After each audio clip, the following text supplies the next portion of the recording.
కోడళ్ళ కొత్త కథల కోసం కోమలి టీవీని సబ్స్క్రైబ్ చేసుకోండి. నోటిఫికేషన్స్ కోసం బెల్ ఐకాన్పై క్లిక్ చేయండి. అందరికీ నమస్కారం. ఈరోజు మనం తెలుసుకోబోతున్న స్టోరీ పేదింటి అమ్మాయి 2వ భాగం.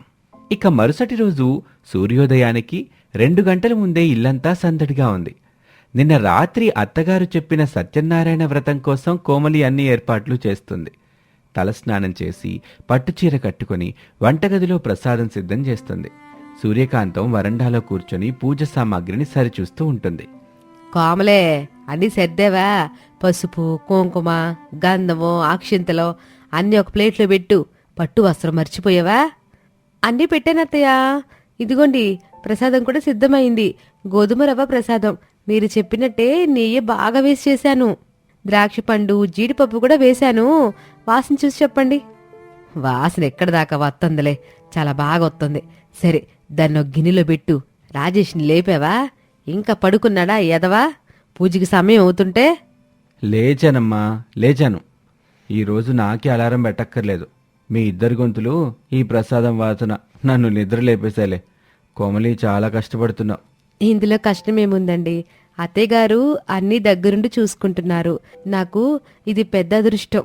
నేనెళ్ళి మంచి మల్లెపూలు, కమలాలు, అరటిపళ్ళు అన్నీ తెచ్చాను. పంతులు గారు పొద్దున్నే ఫోన్ చేశారు. రామారావు గారు 9 గంటలకి ముహూర్తం, ఆలస్యం చేయబాకండి అని. చూశారా, ఆయనకున్న శ్రద్ధ కూడా మనకు లేదు. కోమలి, తొందర కాని. రాజేషు, నువ్వు స్నానం చేస్తాయా రవ్వు? రామారావు గారు మీరు కూడా. ఇక మనందరం కలిసి 8:30 కల్లా గుళ్ళో ఉండాలి. అత్తయ్యగారు, నేను ఇంకో 5 నిమిషాల్లో అన్ని సర్దిస్తాను. మీరు వెళ్ళి తయారవ్వండి. నేను పళ్ళెం సిద్ధం చేస్తాను. నాకు చెప్తున్నావా? సరేలే, అన్నీ నీకు అప్పగించాను. ఏ లోటు రాకుండా చూసుకునే బాధ్యత నీదే. నిన్న శారదా ముందు నా పరువు నిలబెట్టావు. ఈరోజు గుళ్ళో నలుగురిలో కూడా నా పరువు నిలబెట్టాలి. మరి అర్థమైందా? తప్పకుండా అత్తయ్య. మీరు నా మీద పెట్టుకున్న నమ్మకాన్ని వమ్ము చేయను. కుటుంబం అంతా తయారై పూజా సామాగ్రితో గుడికి బయలుదేరారు. గుడి అప్పటికే భక్తులతో నిండింది. పంతులుగారు వ్రతం కోసం మండపం సిద్ధం చేస్తున్నారు. వారు లోపలికి అలా అడుగుపెట్టగానే అక్కడ అప్పటికే కూర్చున్న పక్కింటి శారద ఇంకో 2 ఆడవాళ్లతో ఏదో గుసగుసలాడుతూ ఉంటుంది. వచ్చేసింది సూర్యకాంతం గారి పసిడి గడప కోడలు. నిన్న ఈ ఇంట్లో ఏదో వంట చేసిందంట. దానికి ఆవిడ తెగ మురిసిపోతున్నారు. అవునా? పేదింటమ్మాయి అన్నారు కదూ? పేదింటమ్మాయే, కానీ మాటలు మాత్రం కోటలు దాడుతున్నాయి. ఈరోజు గుడిలో వ్రతం అంట. ఈ అమ్మాయి చేతుల మీదుగా చేస్తారంట. చూద్దాం ఎంత శ్రద్ధగా చేస్తుందో. ఈ కాలం పిల్లలకి వ్రతాలు పూజలు చేయడం ఏం తెలుసు? ఈ మాటలు కోమలి, సూర్యకాంతం ఇద్దరి చెవిన పడ్డాయి. కోమలి ముఖం చిన్నబుచ్చుకుంది. సూర్యకాంతం కోపంగా శారద వైపు చూసింది, కానీ ఏమీ అనలేదు. కోమలే, వాళ్ళనే మాటలు పట్టించుకోబాక. నీ పని నువ్వు చెయ్యి. పంతులు గారికి సామాగ్రి అంత ఇవ్వు. అలాగే అత్తయ్య గారు. రండి రండి సూర్యకాంతం గారు, రామారావు గారు రండి. ముహూర్తానికి సరిగ్గా వచ్చారు. కూర్చోండమ్మా. అమ్మా, కోడలి పిలివి నువ్వేనా? చాలా లక్షణంగా ఉన్నావు తల్లి. ముందుగా పసుపు కుంకుమ ఇవ్వమ్మా. గణపతి పూజ మొదలు పెడదాం. ఇదిగోండి పంతులు గారు. కలశం సిద్ధం చేయండి. అమ్మా, స్వామివారికి పెట్టడానికి పట్టు వస్త్రాలు తెచ్చారా? తెచ్చాను పంతులు గారు, ఇదిగోండి. చాలా మంచిది. ఇప్పుడు స్వామివారి ప్రతిమని పంచామృతాలతో అభిషేకం చెయ్యాలి. ఆ తర్వాత పసుపుతో అలంకరించాలి. అమ్మా, పసుపు కొమ్ముందా లేక శుద్ధమైన పసుపు తెచ్చావా? కోమలి ఒక్క క్షణం ఆగిపోయింది. ఆమె గుండె వేగంగా కొట్టుకోవటం మొదలైంది. పళ్ళెంలో అంతా వెతికింది. పసుపు డబ్బా ఉంది, కానీ అది రోజూ వంటగదిలో వాడే పసుపు. పంతులుగారు అడిగింది పసుపు కొమ్ము లేదా పూజ కోసం ప్రత్యేకంగా దంచిన శుద్ధమైన పసుపు. అత్తయ్య, నేను పసుపు కొమ్ము తీసుకురాలేదు. ఇంట్లో వాడే పసుపు డబ్బా తెచ్చాను. ఆ మాటతో గుడిలో ఒక్కసారిగా నిశ్శబ్దం. శారద మొహంలో వెక్కిలి నవ్వు. సూర్యకాంతం కళ్ళు పెద్దవి చేసి కోడలి వైపు చూసింది. అయ్యయ్యో, చూశారా? ఇదే నేను చెప్పింది.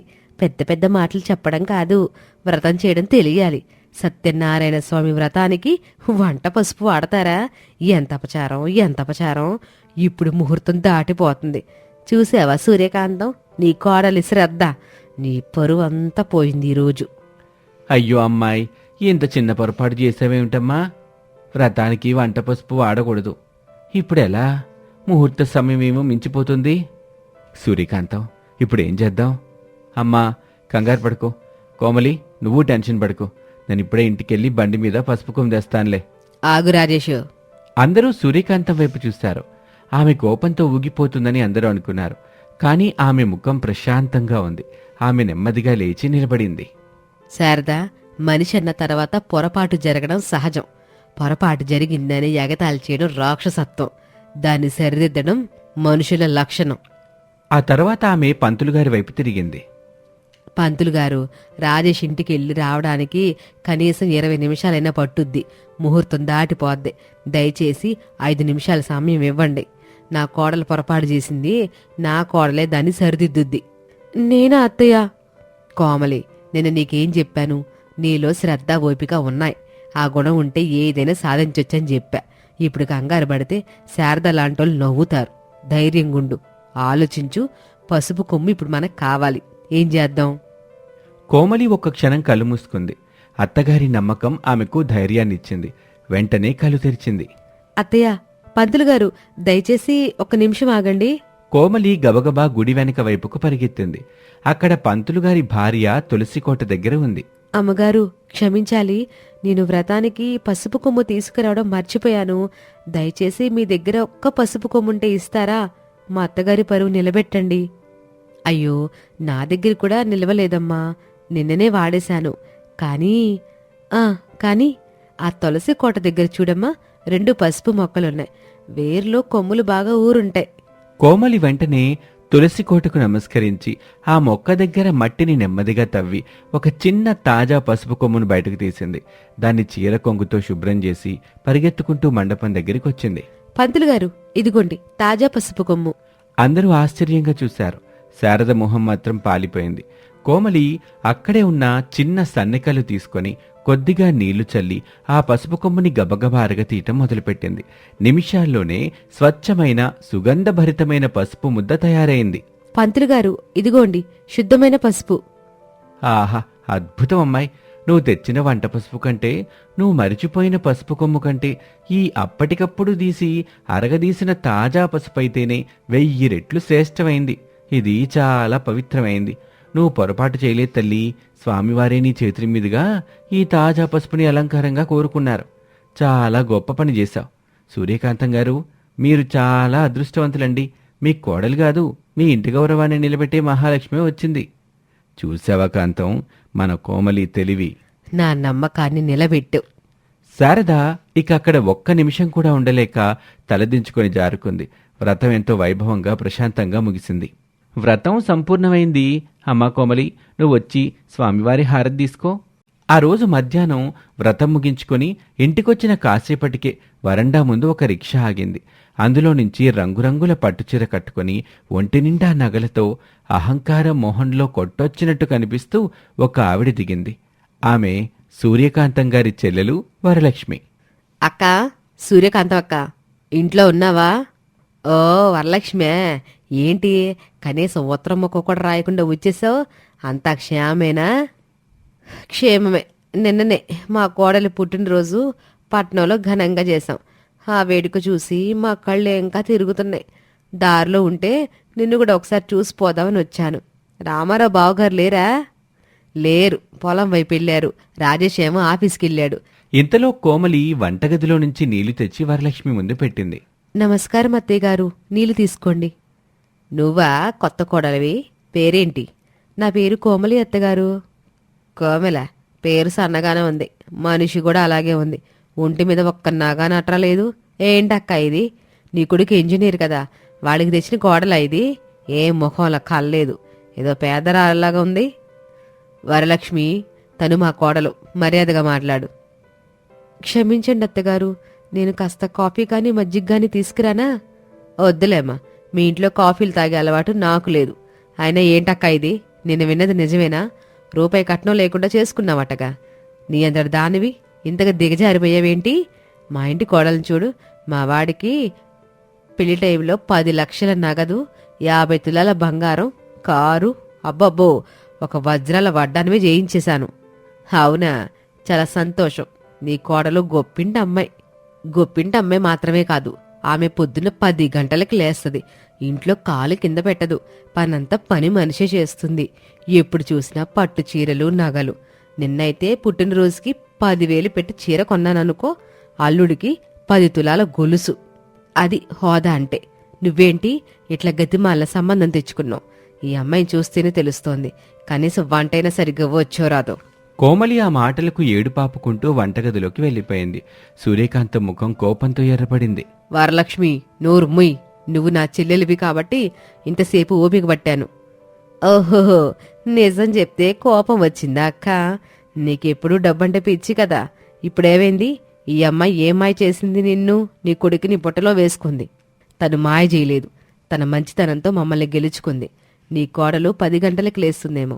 నా కోడలు తెల్లవారుజామున 4 గంటలకే లేచి ఇల్లంతా శుభ్రం చేసి దీపం పెడుతుంది. నీ కోడలు పని మనిషి మీద ఆధారపడుతుందేమో. నా కోడలు ఇంటి పనిని తన బాధ్యతగా చేస్తుంది. నీ కోడలు 10,000 చీర కడుతుందేమో. నా కోడలు ఏ చీర కట్టినా ఆ ఇంటికి లక్ష్మీ కళ తెస్తుంది. అబ్బో, లక్ష్మీ కళ! ఉదయాన్నే గుళ్ళో ఏదో వ్రతం చేశారంటగా. పక్కింటి శారద చెప్పింది. వ్రతానికి పసుపు కొమ్ము కూడా తేలేద్దట. ఇదేనా నీ కోడలి శ్రద్ధ? నలుగురిలో నీ పరువు తీయలేదా? పరువు తీయలేదు, 10 రెట్లు పెంచింది. అవును, పసుపు కొమ్ము మర్చిపోయింది. మనిషి అన్నాక పొరపాటు సహజం. కానీ నువ్వో నేనో ఆ శారద అయితే ఏం చేసేవాళ్ళం? కంగారు పడేవాళ్ళం, లేదా వ్రతాన్ని ఆపేసుకునేవాళ్ళం. కానీ నా కోడలు భయపడలేదు. అప్పటికప్పుడు గుడి వెనక్కి పరిగెత్తి తులసి కోట దగ్గరున్న పసుపు మొక్క నుంచి తాజా పసుపు కొమ్ము తెచ్చి అరగదీసి పంతులు గారికిచ్చింది. ఆ పంతులు గారు ఏమన్నారో తెలుసా? సూర్యకాంతం గారు, మీ కోడలు పొరపాటు చేయలేదు. స్వామివారే ఈ తాజా పసుపుతో పూజ కోరుకున్నారు. మీ కోడలు మీ ఇంటి గౌరవాన్ని నిలబెట్టిందని అన్నారు. వరలక్ష్మి మొహం ఆశ్చర్యంతో కుళ్ళుతో చిన్నబోయింది. డబ్బు, వజ్రాలు, వడ్డానాలు ఎవరైనా కొంటారు వరలక్ష్మి. కాని సమయానికి తగ్గ తెలివిని, సాంప్రదాయం మీద ఉన్న గౌరవాన్ని, కుటుంబం పట్ల శ్రద్ధని కొనలేరు. అవి పుట్టుకతో రావాలి. నా కోడలు పేదింట్లో పుట్టుండొచ్చు, కాని గుణంలో మాత్రం మహారాణి. నాకట్టాంటి కోడలే కావాలి. అర్థమైందా? ఇప్పుడు ప్రసాదం తింటావా, లేక నీ గొప్పింటి కోడల దగ్గరికి వెళ్ళిపోతావా? చాలే అక్క, ఏదో బంధుత్వం అని వస్తే కోడల్ని నెత్తిని పట్టుకొని నన్ను అవమానిస్తావా? పేదవాళ్ళని పోగొట్టడం నీకు కొత్తగా అలవాటైనట్టుంది. నేను వెళ్ళొస్తాను, నీ ఇష్టం. కాని వెళ్లే ముందు ఒక్క మాట గుర్తుపెట్టుకో. నా కోడల గురించి ఇంకోసారి తక్కువ చేసి మాట్లాడితే నువ్వు నా చెల్లెలివని కూడా చూడను. వరలక్ష్మి కోపంగా రిక్షా ఎక్కి వెళ్ళిపోయింది. సూర్యకాంతం గర్వంగా లోపలికి నడిచింది. వంటగదిలో కోమలి ఏడుస్తూ కూర్చుంది. ఏంటి, ఇంకా ఏడుస్తున్నావా? ఆవిడన్న మాటలకు బాధపడుతున్నావా? కాదత్తయ్య గారు, మీరు నా గురించి, నా పక్షాన అంత గొప్పగా మాట్లాడినందుకు ఆనందంతో ఏడుస్తున్నాను. నన్ను మీ చెల్లెలి ముందు అంతగా వెనకేసుకొస్తారని నేను ఊహించలేదు. పెచ్చిదాన, నిజాన్ని నిలబెట్టడానికి భయపడకూడదు. నువ్వు ఈ ఇంటి గౌరవని నేను గుళ్ళో పంతులు గారితో చెప్పలేదు. నా మనస్ఫూర్తిగా నమ్మాను. ఆ నమ్మకాన్ని నువ్వు నిలబెట్టావు. మీ నమ్మకాన్ని ఎప్పటికీ పోగొట్టుకోనత్తయ్యా. సర్లేలే, లేచి ఆ కన్నీళ్ళు తుడుచుకో. ఆ రాత్రి అందరూ భోజనం చేశాక అందరూ ప్రశాంతంగా హాల్లో కూర్చున్నారు. వరలక్ష్మి వచ్చి వెళ్ళిన విషయం రామారావుకి, రాజేష్కి తెలిసింది. అమ్మో, మా పిన్నొచ్చిందంటే మాటల తూటాలు పేలినట్టే. కోమలి, తను నిన్నేమీ అనలేదు కదా? నాకు తెలుసు, తన డబ్బు గురించి చాలా గొప్పలు చెప్పుంటుంది అన్నారు రాజేష్ గారు. కానీ అత్తయ్య గారు నా తరపు నిలబడి గట్టిగా సమాధానం చెప్పారు. నా గురించి గొప్పగా చెప్పారు. నిజమా అమ్మా? నువ్వు వరలక్ష్మి పిన్ని నోరు మూయించావా? అద్భుతం. అయితే ఇది నేను అసలు నమ్మలేకపోతున్నాను. నీకు మీ అమ్మ గురించి తెలీదురా. సూర్యకాంతం ఎప్పుడు న్యాయం వైపే ఉండుద్ది. ఈరోజు తన కోడలు న్యాయంగా, ధర్మంగా ఉంది కాబట్టే తన చెల్లెలైనా సరే ఎదిరించింది. నాకైతే చాలా గర్వంగా ఉంది కాంతం. ఏవండి, నేను మారలేదు. నేను ఎప్పుడూ మంచి గుణానికే విలువిస్తాను. కోమలిలో ఆ గుణం పుష్కలంగా ఉంది. ఈరోజు గుడిలో, ఇప్పుడు ఇంట్లో 2 సార్లు అది నిరూపించుకుంది. సూర్యకాంతం లోపలికి వెళ్లి తన పెళ్లినాటి పాత పెట్టెలో నుంచి ఒక చిన్న డబ్బా తెస్తుంది. కోమలి, ఇట్లారా. ఆమె ఆ డబ్బా తెరిచి అందులో నుంచి 2 బరువైన పాతకాలపు వెండి మెట్టెల్ని తీసింది. ఇవి నా అత్తగారు నాకు పెట్టారు. మా ఇంటి కోడలకి దక్కాల్సినవి ఇవి. ఈరోజు నువ్వు మా ఇంటి పరువుని, సాంప్రదాయాన్ని నిలబెట్టావు. నా నమ్మకాన్ని గెలుచుకున్నావు. ఈ మెట్టెలు పెట్టుకోవడానికి నీకు అన్ని అర్హతలున్నాయి. అత్తయ్యగారు, ఇవి నేను నిన్నటి వరకు నువ్వు పేదింటి అమ్మాయివి కావచ్చు, కానీ ఈ రోజు నుండి నువ్వు మా ఇంటికి పెద్ద కోడలివి. ఈ ఇంటి బాధ్యత నీదే, సరేనా?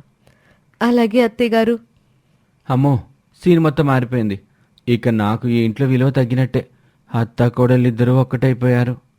అది శుభసూచకమేరా. ఇంట్లో అత్తా కోడళ్ళు ఇలాగే ఉండాలి. ఆ మాటలతో ఆ ఇల్లంతా ఆనందంతో నిండిపోయింది. కోమలి తన మంచి గుణంతో శ్రద్ధతో పేదింటి అమ్మాయి అన్న పేరుని చెరిపేసి ఆ ఇంటికి పెద్ద కోడలిగా మహాలక్ష్మిగా గౌరవం పొందింది. చెల్లెలు వరలక్ష్మిని ఇంట్లో నుంచి పంపించేయటం, కోడల్ని పొగట్టం, ఇదంతా పేదింటి అమ్మాయి అయిన కోమలిని నమ్మించి తర్వాత మోసం చేయటానికా? మరొక ఎపిసోడ్లో తెలుసుకుందాం. Thank you for watching.